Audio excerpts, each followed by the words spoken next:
السلام علیکم ورحمۃ اللہ.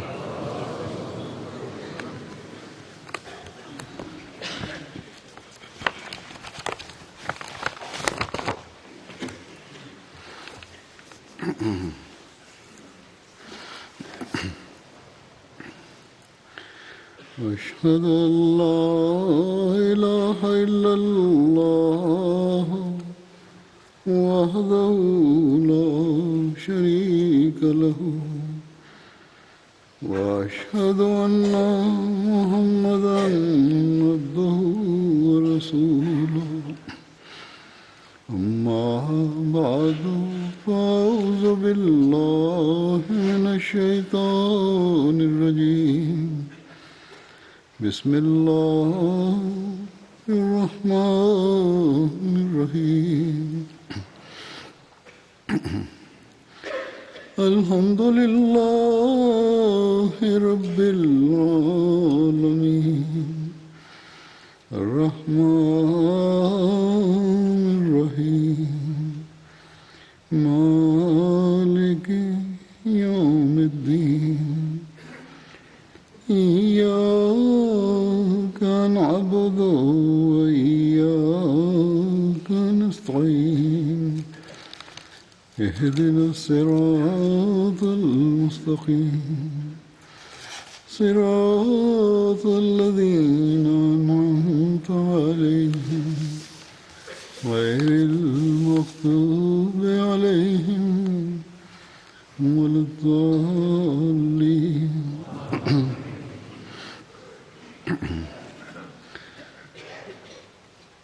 جماعت احمدیہ میں 20 فروری کا دن پیش گوئی مسلم موت کے حوالے سے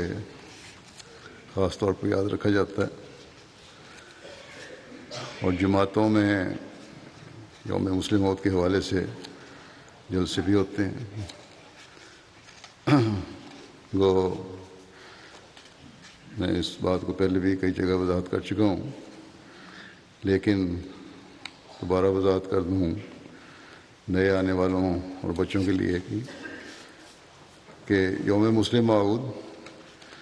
حضرت خلیفۃ المسیح ثانی المسلم موعود کی پیدائش کی یاد میں نہیں منایا جاتا،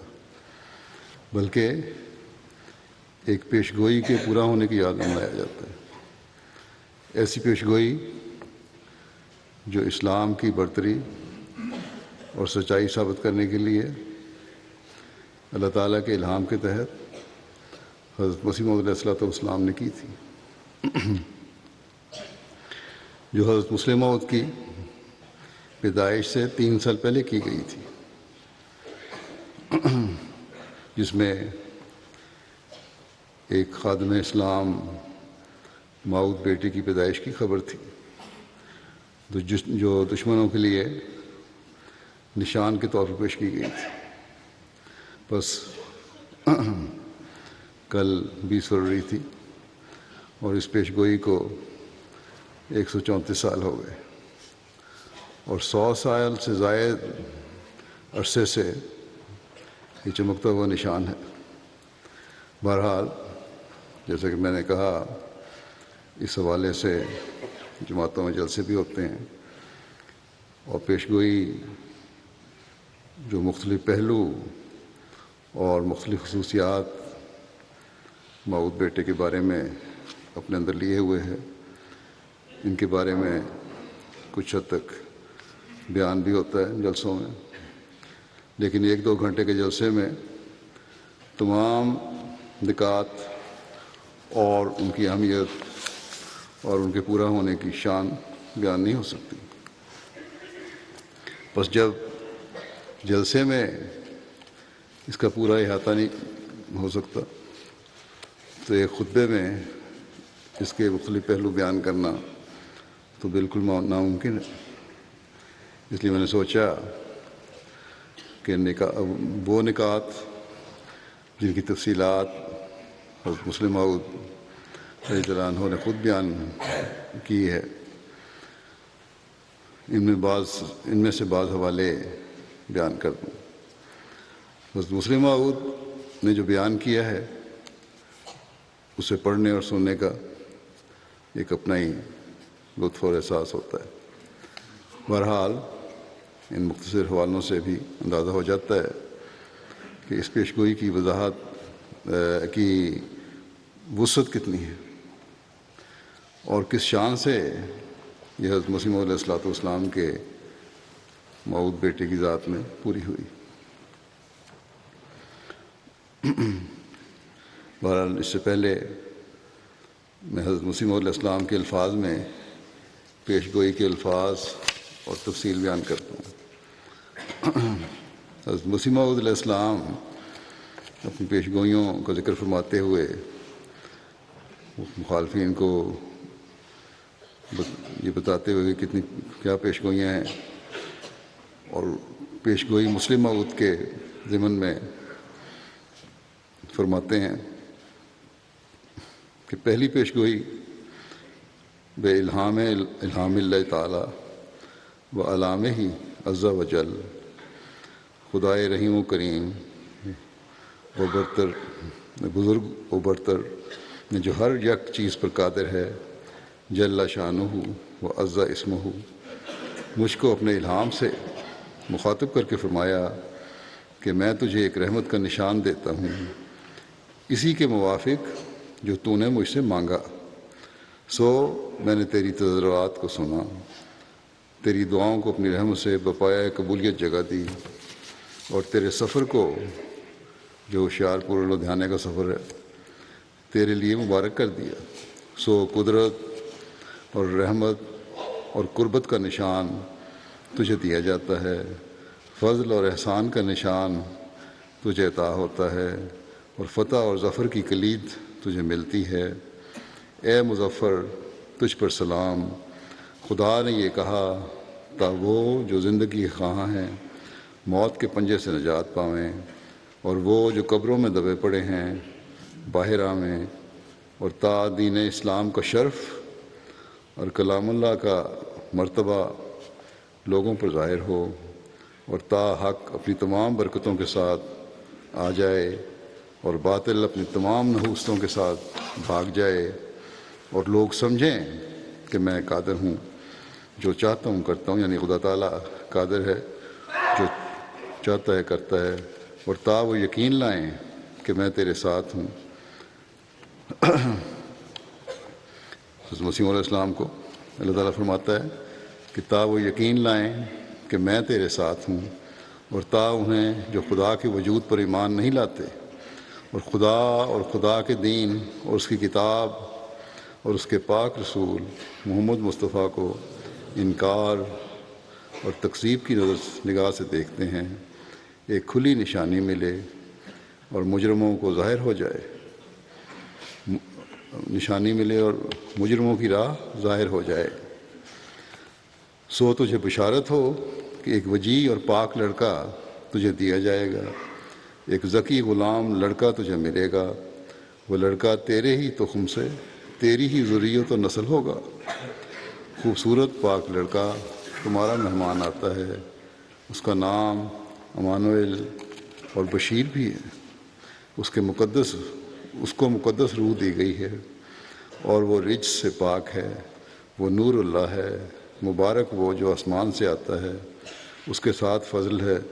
جو اس کے آنے کے ساتھ آئے گا، وہ صاحب شکو اور عظمت اور دولت ہوگا، وہ دنیا میں آئے گا اور اپنے مسیحی نفس اور روح الحق کی برکت سے بہتوں کو بیماریوں سے صاف کرے گا۔ وہ کلمۃ اللہ ہے، کیونکہ خدا کی رحمت و غیوری نے اسے اپنے کلمہ تمجید سے بھیجا ہے۔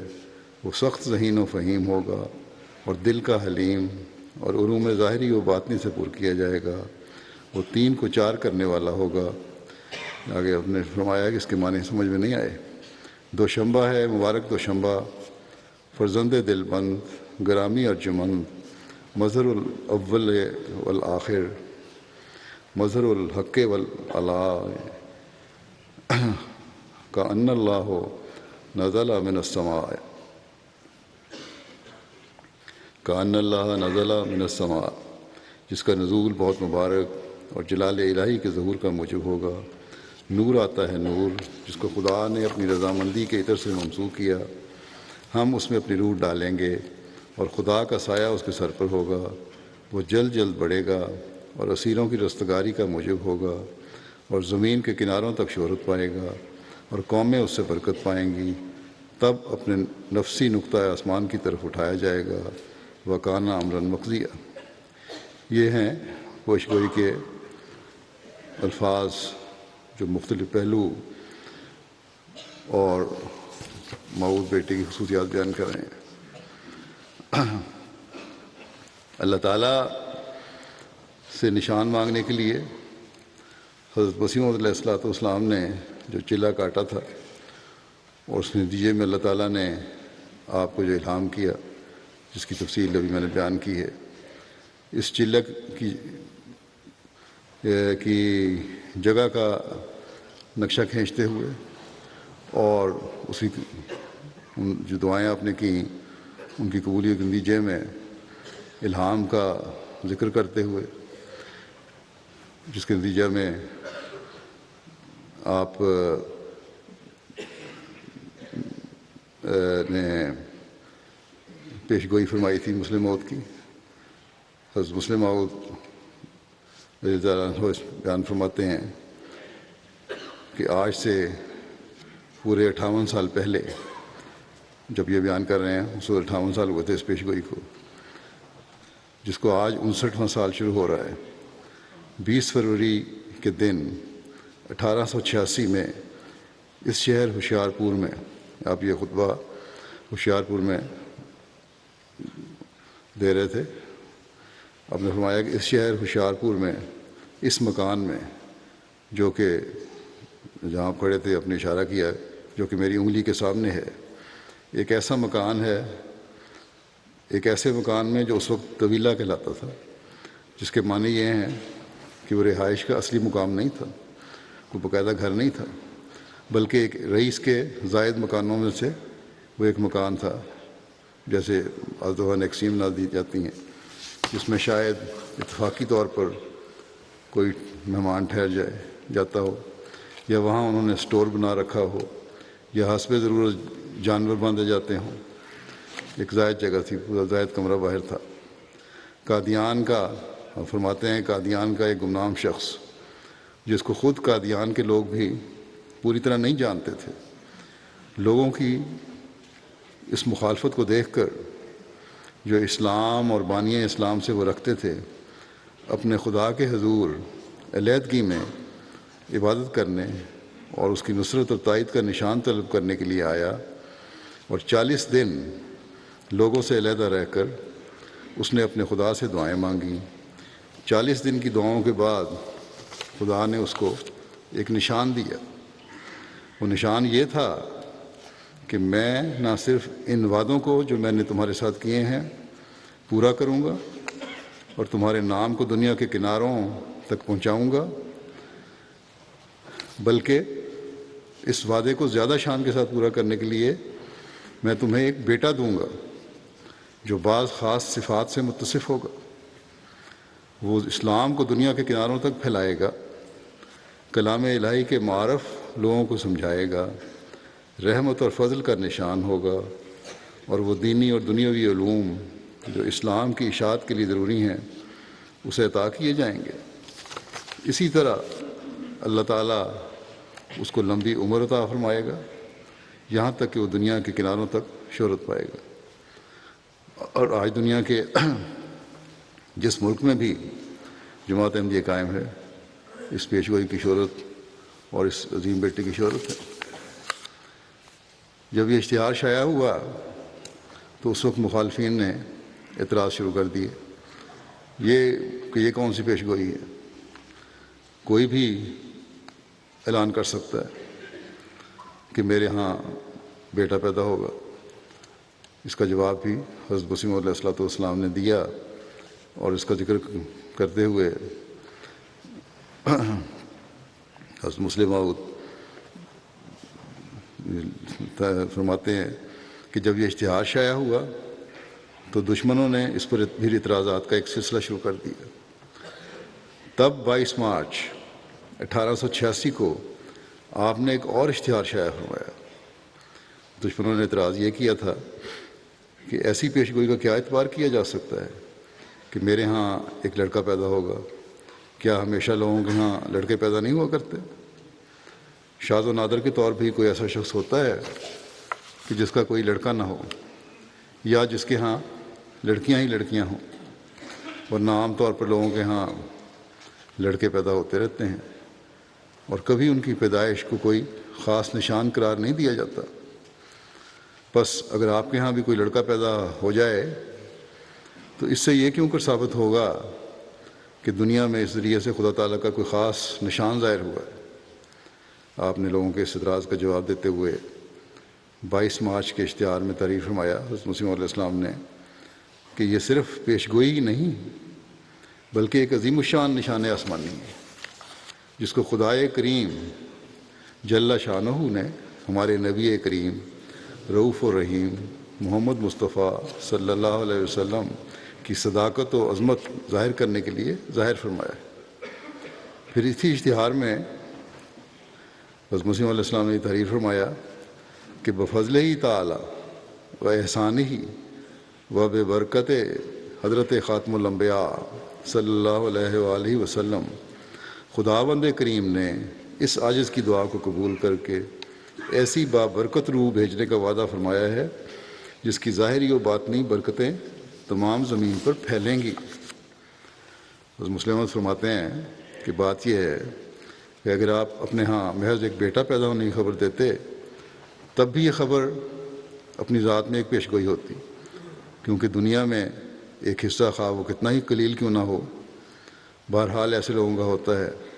جن کے ہاں کوئی اولاد نہیں ہوتی۔ دوسرے، آپ نے جب یہ اعلان کیا اس وقت آپ کی عمر 50 سال سے اوپر تھی، اور ہزاروں ہزار لوگ دنیا میں ایسے پائے جاتے ہیں جن کے ہاں 50 سال کے بعد اولاد کی پیدائش کا سلسلہ بند ہو جاتا ہے، اور پھر ایسے بھی ہوتے ہیں جن کے ہاں صرف لڑکیاں پیدا ہوتی ہیں، اور پھر ایسے بھی ہوتے ہیں جن کے ہاں لڑکے تو پیدا ہوتے ہیں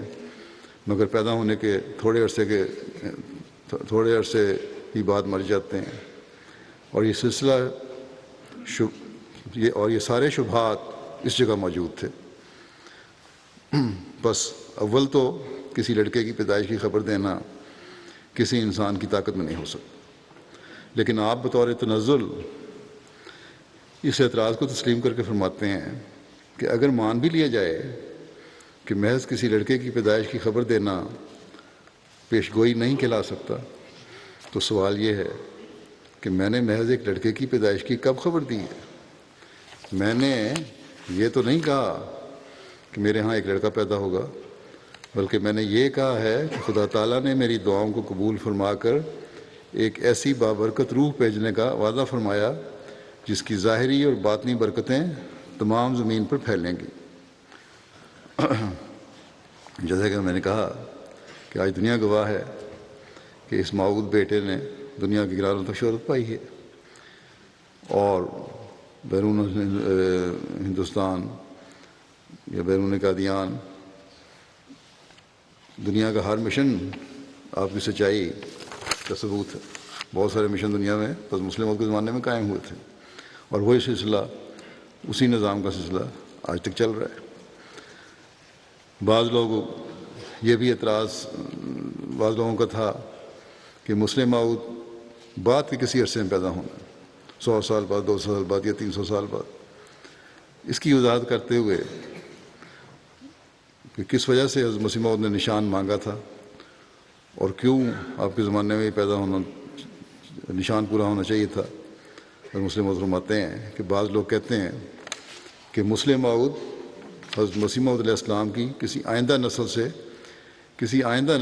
300-400 سال کے بعد آئے گا۔ وہاں بھی نسل کا ذکر ہے کہ آئندہ نسل سے 300-400 سال سے بعد آئے گا، موجودہ زمانے میں نہیں آ سکتا۔ مگر ان میں سے کوئی شخص خدا کا خوف نہیں کرتا کہ وہ پیش گوئی کے الفاظ کو دیکھے اور ان پر غور کرے۔ حضرت مسیح موعود علیہ السلام تو لکھتے ہیں کہ اس وقت اسلام پر اعتراض کیا جاتا ہے کہ اسلام اپنے اندر نشان نمائی کی کوئی طاقت نہیں رکھتا۔ چنانچہ پنڈت لیکھ رام اعتراض کر رہا تھا کہ اگر اسلام سچا ہے تو نشان دکھایا جائے، اندرمن اعتراض کر رہا تھا کہ اگر اسلام سچا ہے تو نشان دکھایا جائے. آپ اللہ تعالیٰ کے حضور جھکتے ہیں اور کہتے ہیں کہ اے خدا تو ایسا نشان دکھا جو ان نشان طلب کرنے والوں کو اسلام کا قائل کر دے. تو ایسا نشان دکھا جو اندرمن مراد آبادی وغیرہ کو اسلام کا قائل کر دے. اور یہ معترض ہمیں بتاتے ہیں، آپ فرماتے ہیں کہ یہ اعتراض کرنے والے کہتے ہیں، یہ معترض ہمیں بتاتے ہیں کہ جب حضرت مسیح موعود علیہ الصلوۃ والسلام نے اللہ تعالیٰ کے حضور یہ دعا کی تو خدا نے آپ کو یہ خبر دی کہ آج سے 300 سال کے بعد ہم تمہیں ایک بیٹا عطا فرمائیں گے جو اسلام کی صداقت کا نشان ہوگا. کیا دنیا میں کوئی بھی شخص ہے جو اس بات کو معقول قرار دے سکے؟ انتہائی نامعقول بات ہے. یہ تو ایسی بات ہے جیسے کوئی شخص سخت پیاسا ہو اور کسی شخص کے دروازے پر جائے اور کہے بھائی مجھے سخت پیاس لگی ہوئی ہے، خدا کے لیے مجھے پانی پلاؤ، اور وہ آگے سے جواب دے گھر والا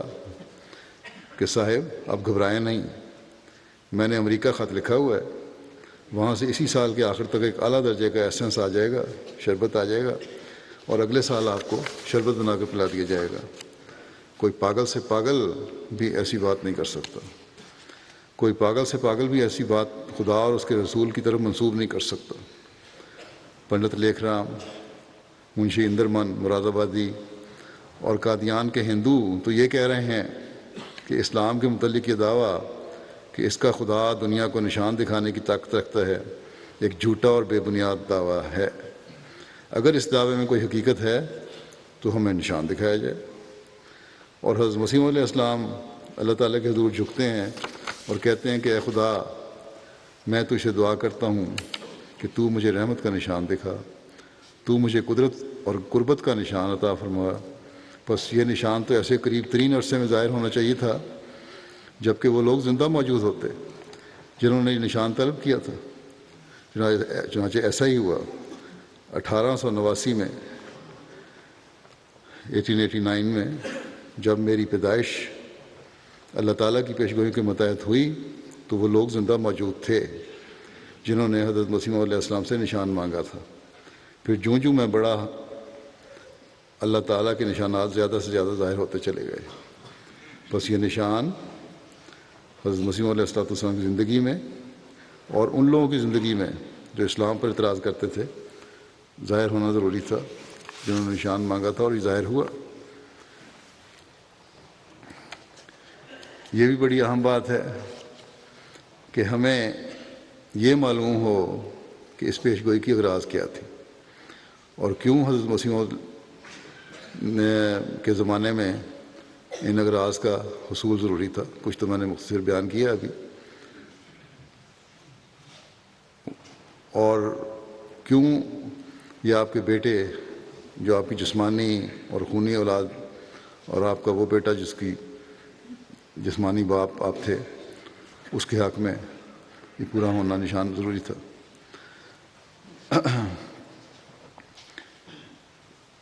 ایک جگہ بہرحال اغراض کا ذکر کرتے ہوئے آپ فرماتے ہیں کہ حضرت مسیح علیہ الصلوۃ والسلام اپنے 20 فروری 1886 کے اشتہار میں ذکر فرماتے ہیں کہ اللہ تعالیٰ نے مجھ پر یہ ظاہر فرمایا ہے کہ یہ پیشگوئی جو دنیا کے سامنے کی گئی اس کی کئی اغراض ہیں. اول یہ پیشگوئی اس لیے کی گئی ہے کہ جو زندگی کے خواہاں ہیں موت سے نجات پائیں اور جو قبروں میں دبے پڑے ہیں باہر آئیں، یعنی روحانی طور پر مردہ ہو چکے ہیں زندہ ہوں. اگر یہ سمجھا جائے کہ اس پیشگوئی نے 400 سال کے بعد پورا ہونا ہے، مزید عطا فرما رہے ہیں، تو اس کے معنی یہ بنیں گے کہ میں نے یہ پیشگوئی اس لیے کی ہے کہ جو آج زندگی کے خواہاں ہیں وہ بے شک مرے رہیں، 400 سال کے بعد ان کو زندہ کر دیا جائے گا. یہ فکرہ بالبداہت باطل اور غلط ہے. آپ فرماتے ہیں چلا اس لیے کیا گیا ہے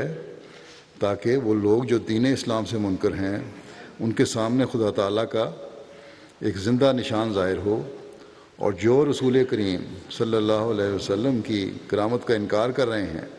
ان کو ایک تازہ اور زبردست ثبوت اس بات کا مل جائے کہ اب بھی خدا تعالیٰ اسلام اور رسول کریم صلی اللہ علیہ وآلہ وسلم کی تائید میں اپنے نشانات ظاہر کرتا ہے۔ وہ الہامی الفاظ جو اس پیش گوئی کی غرض و غایت پر روشنی ڈالتے ہیں یہ ہیں کہ خدا نے یہ کہا تا وہ جو زندگی کے خواہاں ہیں موت کے پنجے سے نجات پاویں، اور وہ جو قبروں میں دبے پڑے ہیں باہر آویں۔ اب اگر ان لوگوں کی نظریے کو صحیح سمجھ لیا جائے جو یہ کہتے ہیں کہ مسلم موت 300-400 سال کے بعد آئے گا،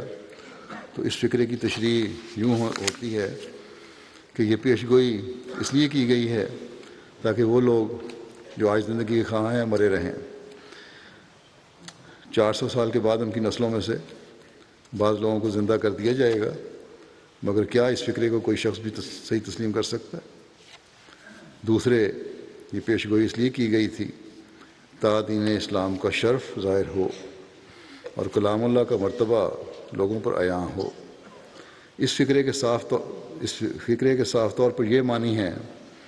کہ دین اسلام کا شرف اس وقت لوگوں پر ظاہر نہیں، اسی طرح کلام اللہ کا مرتبہ اس وقت لوگوں پر ظاہر نہیں، مگر کہا جاتا ہے کہ خدا نے یہ پیش گوئی اس لیے کی ہے تا دین اسلام کا شرف اور کلام اللہ کا مرتبہ آج سے 300 سال کے بعد یا 400 سال کے بعد جب یہ لوگ بھی مر جائیں گے، ان کی اولادیں بھی مر جائیں گی اور ان کی اولادیں بھی مر جائیں گی، لوگوں پر ظاہر کیا جائے۔ جب نہ پنڈت لیکھ رام ہوگا، نہ منشی اندرمن مراد آبادی ہوگا، نہ ان کی اولادیں ہوں گی اور نہ ان کی اولادوں کی اولادیں ہوں گی، اس وقت دین اسلام کا شرف اور کلام اللہ کا مرتبہ لوگوں پر ظاہر کیا جائے گا۔ بتاؤ کہ کیا کوئی بھی شخص ان معنوں کو درست سمجھ سکتا ہے؟ تو عقل ہے ان میں۔ تیسرے، آپ نے فرمایا یہ پیش گوئی اس لیے کی گئی ہے تاکہ، یعنی حضرت مسلم نے فرمایا، تاکہ حق اپنی تمام برکتوں کے ساتھ آ جائے اور باطل اپنی تمام نحوستوں کے ساتھ بھاگ جائے۔ اس کے معنی بھی ظاہر ہیں کہ حق اس وقت کمزور ہے اور باطل غلبہ پر ہے۔ اللہ تعالیٰ چاہتا ہے کہ ایسا نشان ظاہر ہو کہ عقلی اور علمی طور پر دشمنان اسلام پر حجت تمام ہو جائے اور وہ لوگ اس بات کو ماننے پر مجبور ہو جائیں کہ اسلام حق ہے اور اس کے مقابل میں جس قدر مذہب کھڑے ہیں وہ باطل ہیں۔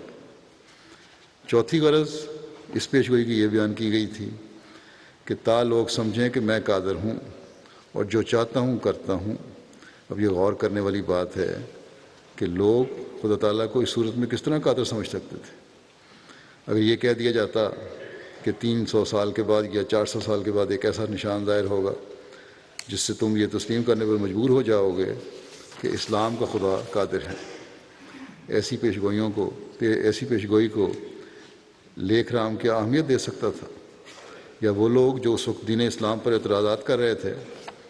رسول کریم صلی اللہ علیہ وسلم کے نشانات کو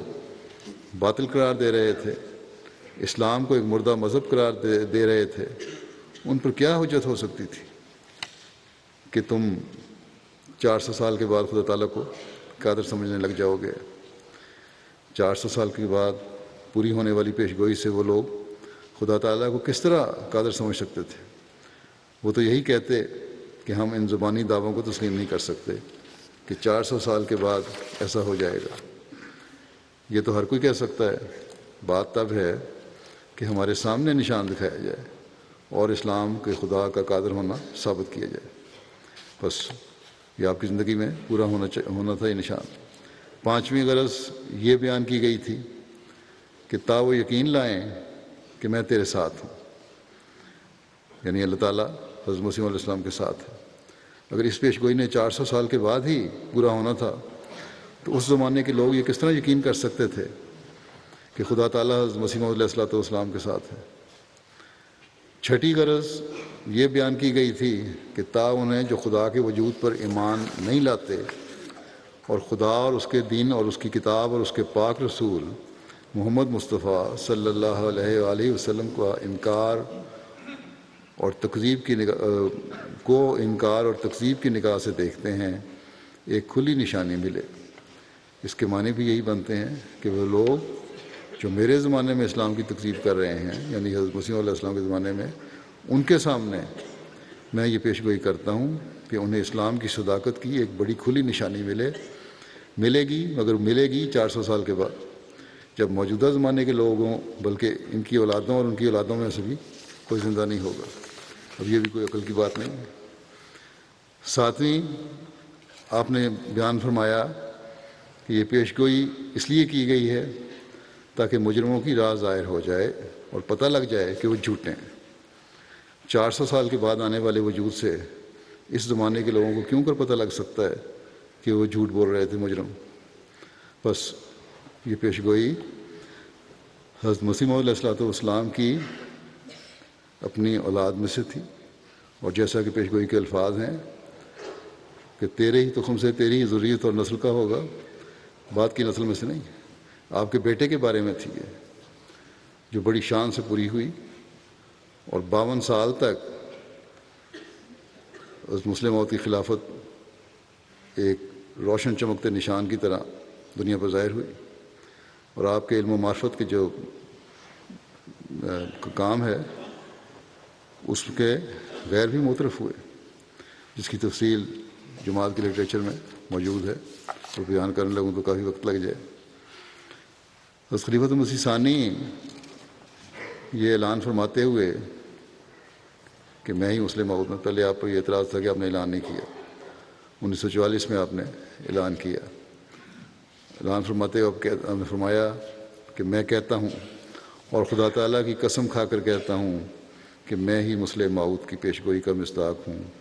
اور مجھے ہی اللہ تعالیٰ نے ان پیش گوئیوں کا مورد بنایا ہے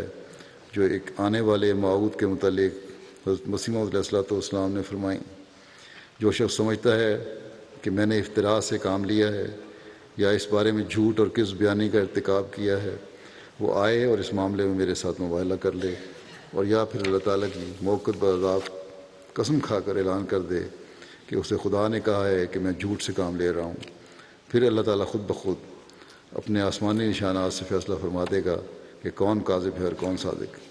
کوئی اس بارے میں نہیں آیا جو آپ کے مخالفین تھے جماعت کے اندر بھی، جو علیحدہ ہونے والے تھے۔ اور اگر آپ فرماتے ہیں اگر وہ کہتے ہیں کہ خواب تو سچا ہے، جیسا کہ مصری صاحب نے کہا جو بعض مرتد ہو گئے تھے، کہ پھر اس کی حقیقت پر وہ مضمون لکھیں۔ میں ان کے اس مضمون کا جواب دوں گا، اور میں یقین رکھتا ہوں کہ اگر وہ اس مقابلے میں آئے تو ایسی منہ کی کھائیں گے کہ مدتوں یاد رکھیں گے۔ غرض اللہ تعالیٰ کے فضل اور اس کے رحم سے وہ پیش گوئی جس کے پورا ہونے کا ایک لمبے عرصے سے انتظار کیا جا رہا تھا، اللہ تعالیٰ نے اس کے متعلق اپنے الہام اور اعلام کے ذریعے مجھے بتا دیا ہے کہ پیش گوئی میرے وجود میں پوری ہو چکی ہے، اور اب دشمنان اسلام پر خدا تعالیٰ نے کامل حجت کر دی ہے، اور ان پر یہ امر واضح کر دیا ہے کہ اسلام خدا تعالیٰ کا سچا مذہب،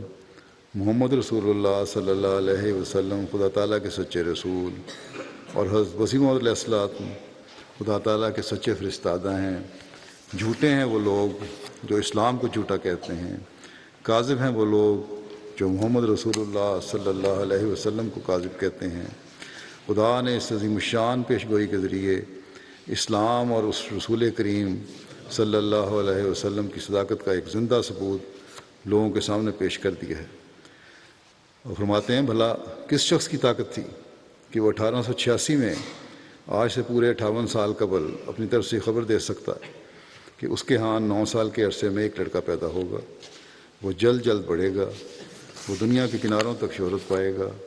وہ اسلام اور رسول کریم صلی اللہ علیہ وسلم کا نام دنیا میں پھیلائے گا، وہ علوم ظاہری اور باطنی سے پر کیا جائے گا، وہ جلال الہی کے ظہور کا موجب ہوگا، اور خدا تعالیٰ کی قدرت اور اس کی قربت اور اس کی رحمت کا وہ ایک زندہ نشان ہوگا۔ یہ خبر دنیا کا کوئی انسان اپنے پاس سے نہیں دے سکتا تھا۔ خدا نے یہ خبر دی، اور پھر اسی خدا نے اس خبر کو پورا کیا اس انسان کے ذریعے۔ آپ اپنے متعلق فرماتے ہیں کہ اس خبر کو پورا کیا اس انسان کے ذریعے جس کے متعلق ڈاکٹر یہ امید نہیں رکھتے تھے کہ وہ زندہ رہے گا یا لمبی عمر پائے گا۔ یعنی مسلم موت کی شروع کی جو حالت تھی صحت کی وہ یہ تھی کہ ڈاکٹر امید نہیں رکھتے تھے کہ زندہ رہے گا یا رہے گا بھی نہیں، یا رہے گا بھی کہ نہیں۔ بہرحال پھر آگے آپ بیان کرتے ہیں کہ اپنے بارے میں کہ میری صحت بچپن میں ایسی خراب تھی کہ ایک موقع پر ڈاکٹر مرزا یعقوب بیگ صاحب نے میرے متعلق حضرت مسیح علیہ السلام سے کہہ دیا کہ اسے سیل ہو گئی ہے، کسی پہاڑی مقام پر اسے بھجوا دیا جائے۔ چنانچہ حضرت مسیح موعود علیہ الصلوۃ والسلام نے مجھے شملہ بھجوا دیا، مگر وہاں جا کر میں اداس ہو گیا اور اس وجہ سے جلدی واپس آ گیا۔ غرض ایسا انسان جس کی صحت کبھی ایک دن بھی اچھی نہیں ہوئی، اس انسان کو خدا نے زندہ رکھا، اور اس لیے زندہ رکھا کہ اس کے ذریعے اپنی پیشگوئیوں کو پورا کرے اور اسلام اور احمدیت کی صداقت کا ثبوت لوگوں کے سامنے مہیا کرے۔ پھر وہ شخص تھا جسے علوم ظاہری میں سے کوئی علم حاصل نہیں تھا، مگر خدا نے اپنے فضل سے فرشتوں کو میری تعلیم کے لیے بھجوایا اور مجھے قرآن کے ان مطالب سے آگاہ فرمایا جو کسی انسان کے وہم اور گمان میں بھی نہیں آ سکتے تھے۔ وہ علم جو خدا نے مجھے عطا فرمایا، وہ چشمہ روحانی جو میرے سینے میں پھوٹا، وہ خیالی یا قیاسی نہیں ہے، بلکہ ایسا قطعی اور یقینی ہے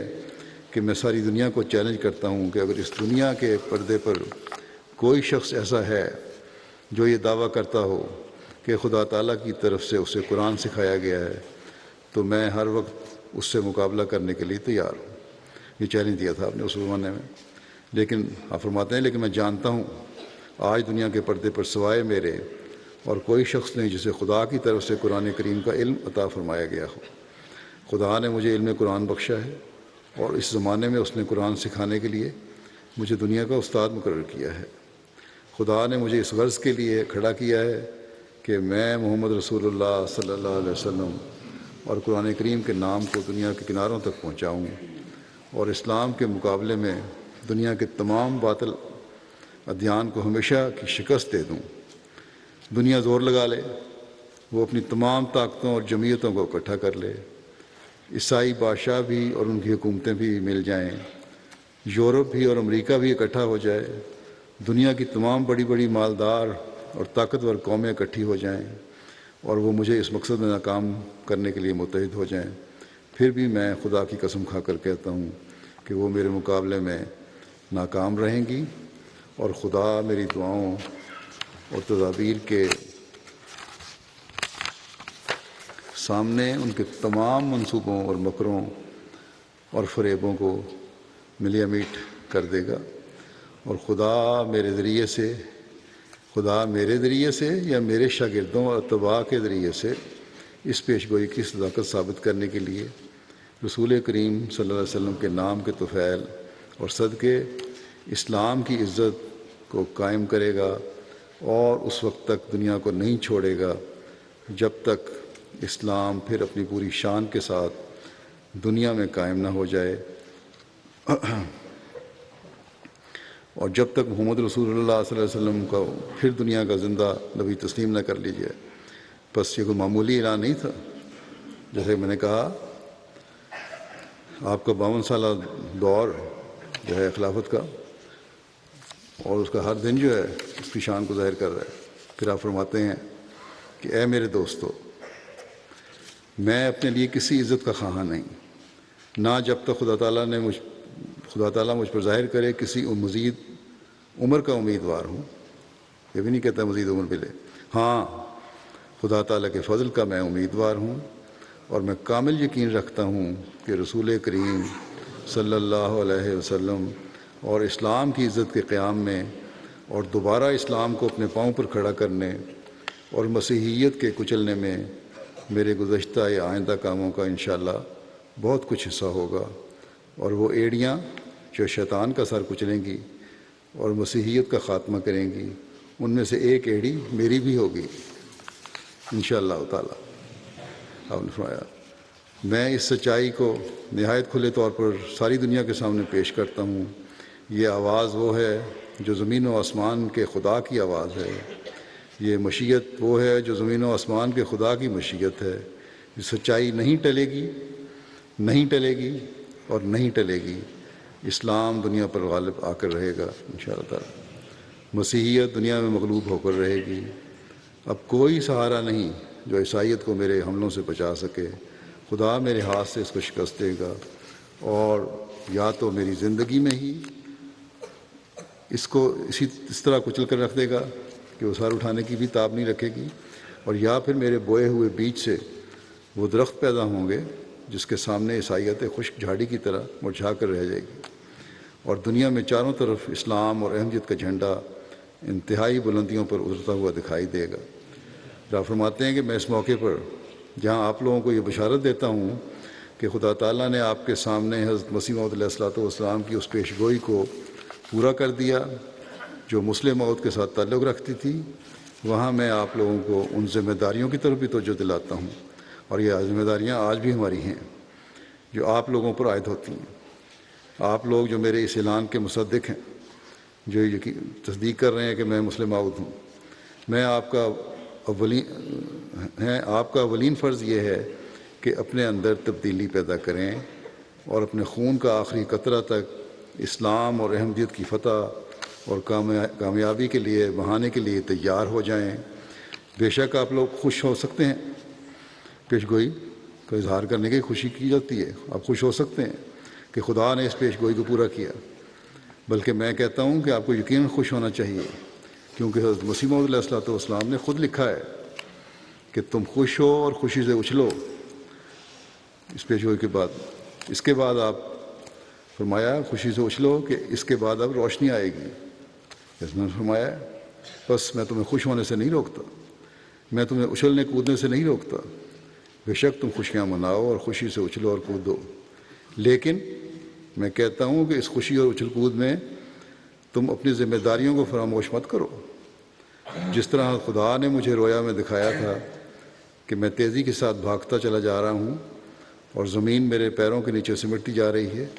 اسی طرح اللہ تعالیٰ نے الہاماً میرے متعلق یہ خبر دی ہے کہ میں جلد جلد بڑھوں گا۔ بس میرے لیے یہی مقدر ہے کہ میں سرعت اور تیزی کے ساتھ اپنے قدم ترقیات کے میدان میں بڑھاتا چلا جاؤں، مگر اس کے ساتھ ہی آپ لوگوں پر بھی یہ فرض عائد ہوتا ہے کہ اپنے قدم کو تیز کریں اور اپنی سست روی کو ترک کر دیں۔ مبارک ہے وہ جو میرے قدم کے ساتھ اپنے قدم کو ملاتا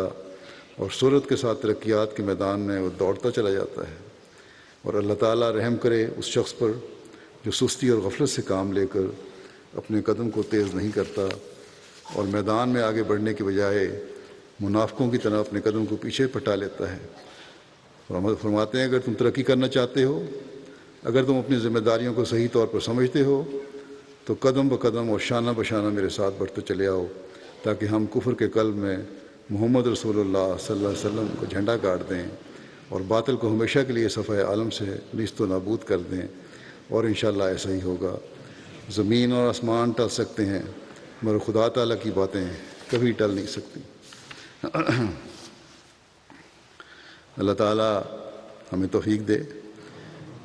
کہ ہم کام کرنے والے ہوں، صرف جلسہ مسلم موعود منانے والے ہی نہ ہوں، اسلام کے پیغام کو دنیا میں پھیلانے والے ہوں، اور اسی بات پر صرف خوش نہ ہو جائیں کہ ہم جلسے منا رہے ہیں، حقیقی طور پر ہم اس مشن کو آگے بڑھانے والے ہوں، اس کام کو آگے بڑھانے والے ہوں جس کے لیے حضرت مسیح موعود علیہ الصلوۃ والسلام کو اللہ تعالیٰ نے بھیجا تھا، اور جس کے لیے آپ نے بے شمار پیشگوئیاں بھی فرمائی، اور مسلم موعود کی پیشگوئی بھی ان میں سے ایک پیشگوئی ہے۔ ایک آپ کے کاموں کے سلسلے میں بھی مختصر صرف ایک بات کا یہاں ذکر میں کر دیتا ہوں کہ پیشگوئی میں الفاظ ہیں کہ علوم ظاہری و باطنی سے پر کیے جائے گا، اور اس کی ایک جھلک جو ہے جو آپ کے کام ہیں ان کی میں بتا دیتا ہوں آپ کو۔ حضرت مسلم موعود رضی اللہ عنہ کی کتب، لیکچرز اور تقاریر کا مجموعہ انوار العلوم کے نام سے شائع ہو رہا ہے۔ بہت ساری جلدیں شائع ہو چکی ہیں، جو اردو پڑھنا جانتے ہیں ان کو پڑھنا چاہیے، ویسے بعض کتابوں کے انگریزی ترجمے بھی ہو رہے ہیں۔ اس وقت تک انوار العلوم کی 26 جلدیں شائع ہو چکی ہیں۔ ان 26 جلدوں میں کل 670 کتب، لیکچرز اور تقاریر آ چکی ہیں۔ خطبات محمود کی اس وقت تک کل 39 جلدیں شائع ہو چکی ہیں، جن میں 1959 تک کے خطبات شائع ہو گئے ہیں۔ ان جلدوں میں 2367 خطبات شامل ہیں۔ تفسیر صغیر 1071 صفحات پر مشتمل ہے۔ تفسیر کبیر 10 جلدوں پر محیط ہے۔ اس میں قرآن کریم کی 59 صورتوں کی تفسیر بیان کی گئی ہے۔ تفسیر کبیر کی 10 جلدوں کے صفحات کی کل تعداد 5907 ہے۔ غیر مطبوعہ تفسیر حضرت مسلم موعود کے درس القرآن جو کہ غیر مطبوعہ تھے وہ ریسرچ سیل نے کمپوز کرنے کے بعد فضل الرحمن فاؤنڈیشن کے سپرد کر دیے ہیں. اس کے 3094 صفحات ہیں. اس کے بعد اب ریسرچ سیل کو میں نے کہا تھا تو حضرت مسلم موعود کی تحریرات اور فرمودات سے تفسیر قرآن اکٹھی کی جائے، جس پر کام شروع کیا گیا ہے اور اب تک 9000 صفحات پر مشتمل تفسیر لی جا چکی ہے اور اس پر مزید کام جاری ہے. یہ تو ہے ایک مختصر جائزہ آپ کے کاموں کا، لیکن اسی جائزے کو تقریباً مسیح ثالث رحمہ اللہ تعالیٰ نے اپنے وقت میں بھی ایک وقت اپنے خطبے میں بیان فرمایا تھا. اس مختلف مسیح ثالث کا بھی وہ اقتباس میں پڑھ دیتا ہوں. آپ فرماتے ہیں کہ خدا تعالیٰ نے کہا تھا حضرت مسلم موعود کے بارے میں کہ وہ علوم ظاہری و باطنی سے پر کیا جائے گا. اس کے متعلق مسیح کہتے ہیں کہ میں نے بہت سی تفصیلات جمع کی تھیں، لیکن اس وقت میں صرف وہ نقشہ ہی پیش کر سکتا ہوں جو میں نے اس غرض کے لیے تیار کروایا ہے، اور وہ یہ ہے: تفسیر اس سلسلے میں حضور کی ایک تفسیر تو تفسیر کبیر ہے، جو خود اتنی عجیب تفسیر ہے کہ جس شخص نے بھی غور سے اس کے کسی ایک حصے کو پڑھا ہوگا وہ یہ بات تسلیم کرنے پر مجبور ہوگا کہ اگر دنیا میں کوئی خدا رسیدہ بزرگ پیدا ہوتا اور وہ صرف یہ حصہ قرآن کریم کا تفسیری نوٹوں کے ساتھ شائع کر دیتا تو یہ اس کو دنیا کی نگاہ میں بزرگ ترین انسانوں میں سے ایک انسان بنانے کے لیے کافی تھا. لیکن اس پر ہی بس نہیں، قرآن کریم پر اور بہت سی کتب لکھیں، اور میرا خیال ہے کہ حضور نے صرف قرآن کریم کی تفسیر پر ہی 8-10 ہزار صفحات لکھے ہیں. تفسیر کبیر کی 11 مجلدات بھی ان میں شامل ہیں. کلام کے اوپر حضور نے 10 کتب اور رسائل لکھے. روحانیات، اسلامی اخلاق اور اسلامی عقائد پر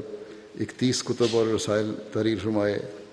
سیرت و سوانح پر 13 کتب اور رسائل لکھے. تاریخ پر 4 کتب اور رسائل. فقہ پر 3 کتب اور رسائل.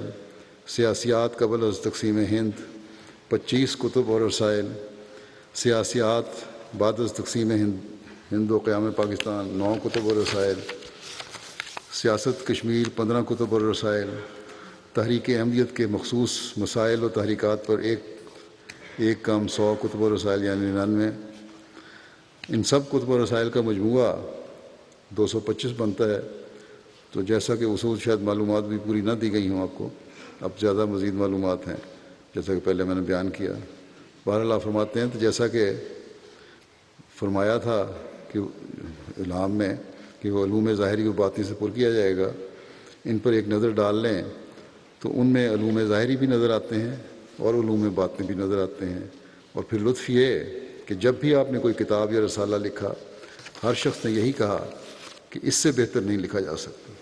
سیاست میں جب آپ نے قیادت سنبھالی یا جب بھی آپ نے سیاست کے بارے میں قائدانہ مشورے دیے، بڑے سے بڑے مخالف بھی آپ کی بے مثال قابلیت کو تسلیم کرنے پر مجبور ہو گئے. غرض حضور کے علوم ظاہری و باطنی سے پر ہونے کے متعلق ایک بڑی تفصیل ہے، جس کے 1000ویں حصے میں بھی حضرت خلیفہ مسیح ثالث کہتے ہیں کہ اس کے 1000ویں حصے بھی میں نہیں جا سکتا. صرف ایک سرسری سی چیز آپ کے سامنے رکھ دی ہے اور اس سے ختم کرتا ہوں. اللہ تعالیٰ کی ہزاروں رحمتیں ہوں آپ پر، اور ہر آن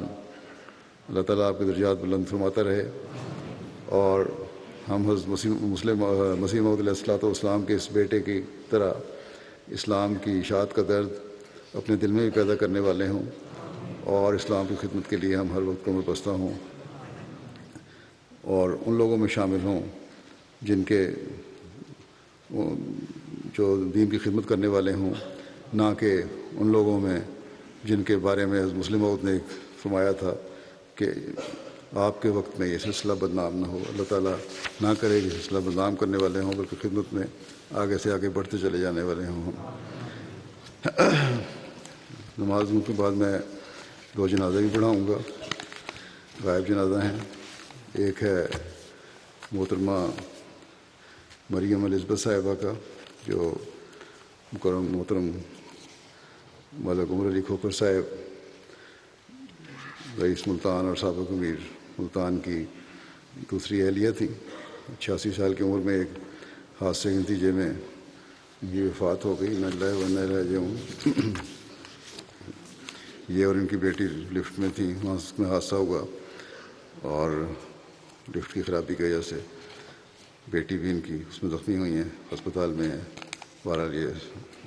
سروائیو نہیں کر سکی. انہوں نے, یہ جرمن خاتون تھیں, ہیمبرگ میں رہتی تھیں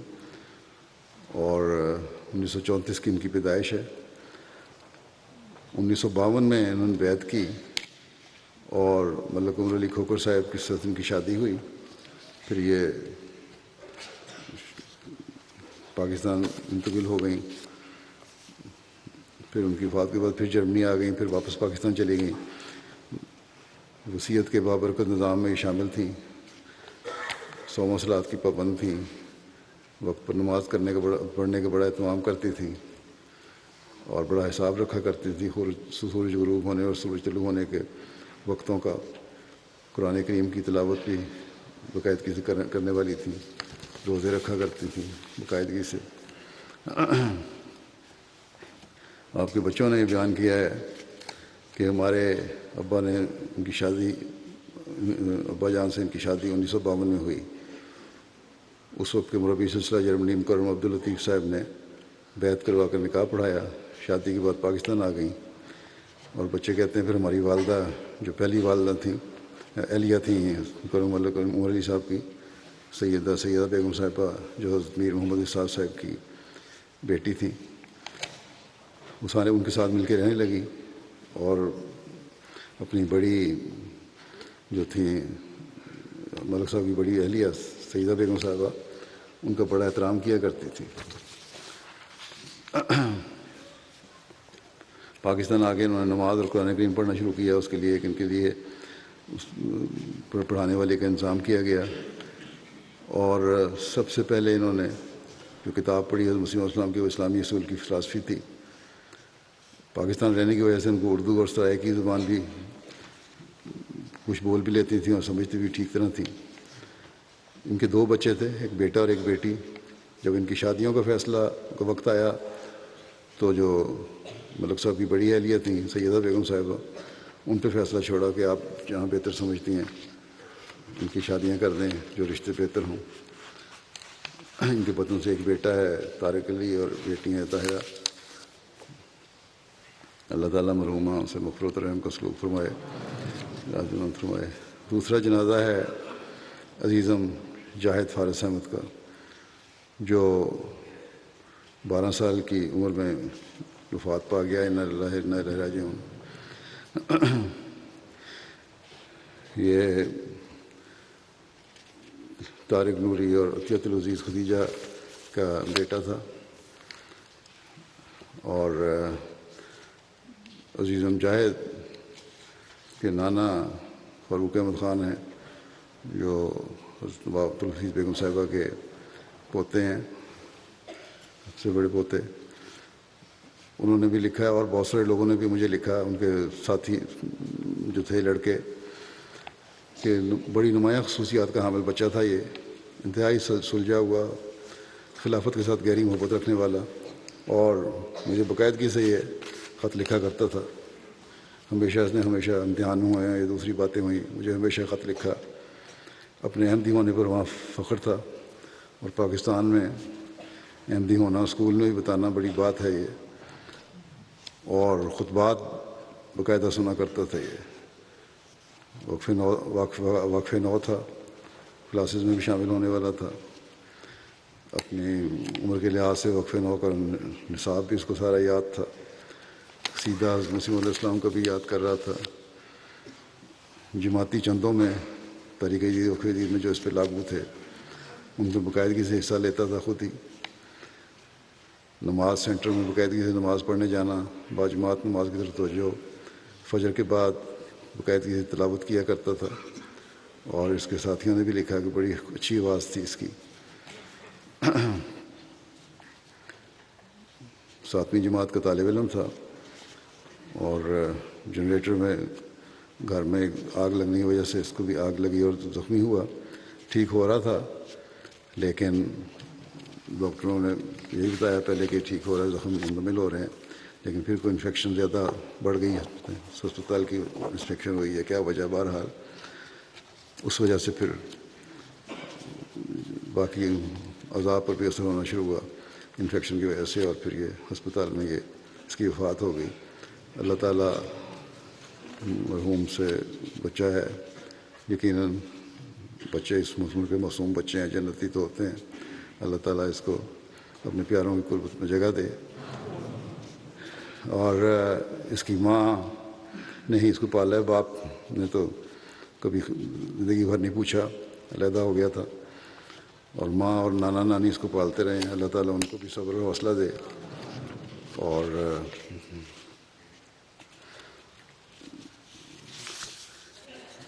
جو ان کے لیے عظیم صدمہ ہے اس کو برداشت کرنے کی توفیق دے۔ اور بچے کی نانی تھی طاہرہ بیگم، جن کی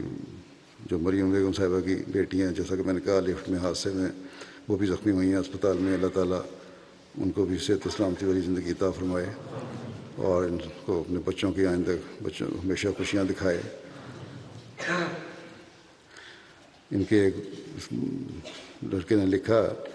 کہ جاہد کی ایک اچھی عادت یہ تھی کہ بیماری کی حالت میں جو ہسپتال میں تھا تو اس کا ان کی جاہد کی جو والدہ ہیں اس کے کزن طارق علی کھوکر کے بیٹا کہتا ہے کہ میں وہاں سے ہسپتال میں تو بیماری کی حالت میں بھی ہر وقت مجھ سے پوچھتا تھا،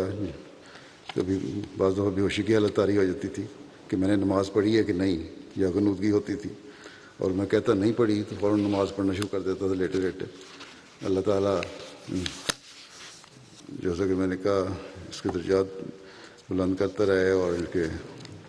ماں اور نانا نانی کو بھی صبر و حوصلہ اور ہمت عطا فرمائے۔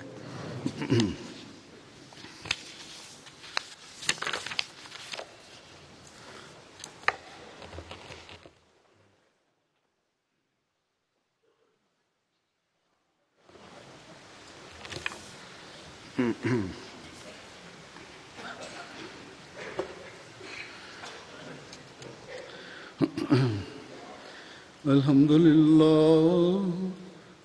لله نحمده ونستعينه ونستغفره ونؤمن به ونتوكل عليه ونعوذ بالله من شرور أنفسنا ومن سيئات أعمالنا، من يهده الله فلا مضل له ومن يضلل فلا هادي له، ونشهد أن لا إله إلا الله ونشهد أن محمدا عبده ورسوله۔ عباد الله رحمكم الله، إن الله يأمر بالعدل والإحسان وإيتاء ذي القربى وينهى عن الفحشاء والمنكر والبغي